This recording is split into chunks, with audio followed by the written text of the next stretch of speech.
রবের কাছে কি কি ওসিলা দিয়ে মুনাজাত করা যাবে? রাসূলুল্লাহ সাল্লাল্লাহু আলাইহি ওয়াসাল্লাম ওসিলা দিয়ে কি চাওয়া যাবে? রবের কাছে ওসিলা দিয়ে কি দিবেন? গত খুতবাটা আমার এটার উপর ছিল, গত সপ্তাহের খুতবাটা একটু ইন্টারনেটে আছে, দেখে নেবেন।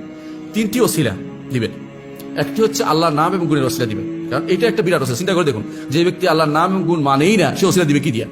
সে তো মানেই না। আল্লাহর নাম এবং গুণের ওসিলা দিবেন, বুঝছেন? আল্লাহ আপনি রহমান, আমাকে রহমত করুন। আপনি গফুর, ক্ষমাশীল, আমাকে ক্ষমা করুন। এইভাবে বলবেন, মানে নাম এবং গুণের ওসিলা দিবেন।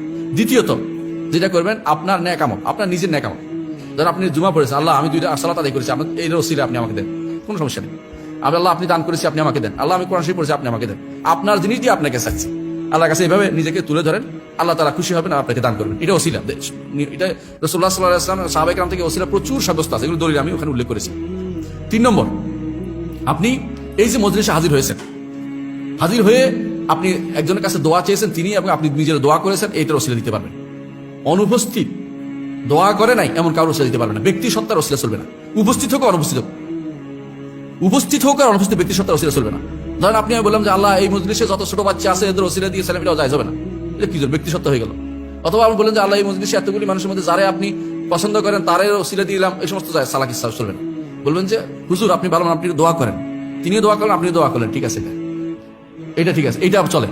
রাসূলুল্লাহ সাল্লাল্লাহু আলাইহি ওয়াসাল্লামের কাছে এসে ওসমান ইবনে হানিফ বলেন যে রাদিয়াল্লাহু আনহু, তিনি বলেন যে আমি চোখে দেখি না, আপনি আল্লাহর কাছে দোয়া করেন, আমার চোখ যেন আল্লাহ ফেরত দেয়। রাসূল বলেন যে তুমি ধৈর্য ধারণ করো না দোয়া করবো, একটা করো, ধৈর্য ধারণ করা ভালো। বলেন আমি দোয়া চাই, তো তিনি দোয়া করলে আল্লাহ তার চোখ ফেরত দিলেন। চিন্তা করে দেখেন, দোয়াতে শরীক, এই যে দোয়াটা করা, এইটা হচ্ছে এটা ওসিলা, উত্তম ওসিলা। এইটা করতে পারেন, তার সাথে শরীক হয়ে শিখেও দিলেন তাকে কি দোয়া করতে হবে, রাসূল সাকে শিখেও দিলেন। তাহলে আপনি 3টে ওসিলা পাচ্ছেন। 1 নম্বর হচ্ছে নিজের, 1 নম্বর হচ্ছে আল্লাহর নাম এবং গুণের ওসিলা, দ্বিতীয় হচ্ছে নিজের নেক আমল ওসিলা, 3 নম্বর হচ্ছে নেককার বান্দা দোয়ার ওসিলা দিয়ে দোয়া করা, নিজে দোয়া করা। নেককার বান্দা সত্তা দিয়ে, ব্যক্তি সত্তা না, অনুপস্থিত কোনো ব্যক্তির ব্যক্তি সত্তা দিয়ে দোয়া করা যায় না। মুহাম্মদ রাসূলুল্লাহ সাল্লাল্লাহু আলাইহি ওয়াসাল্লাম তিনি অবশ্যই দুনিয়ার জীবনে মৃত, দুনিয়ার জীবনে তিনি মারা গেছেন না। জীবিত মানুষকে কবর দেওয়া যায় না, দেয়? সাহাবায়ে কেরাম কি জীবিত মানুষকে দিয়ে দিয়েছে কবরে? অবশ্যই তিনি মারা গেছেন।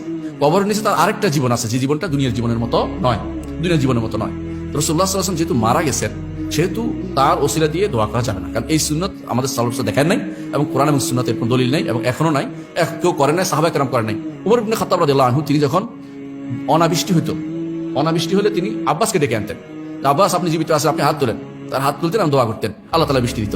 তারা কেউ কবরের কাছে ইয়া রাসূলুল্লাহ আপনি দেন, আপনি তো কবরে আছেন, আপনি দোয়া করেন, বা আপনি রাসূল কবর ওসিলা দিয়ে দোয়া করতে, বৃষ্টি হোক, কেউ করতেন না, কারণ তারা জানেন যে এটা জায়েজ নাই, এটা জায়েজ নেই। বুঝতে পারছেন জিনিসটা?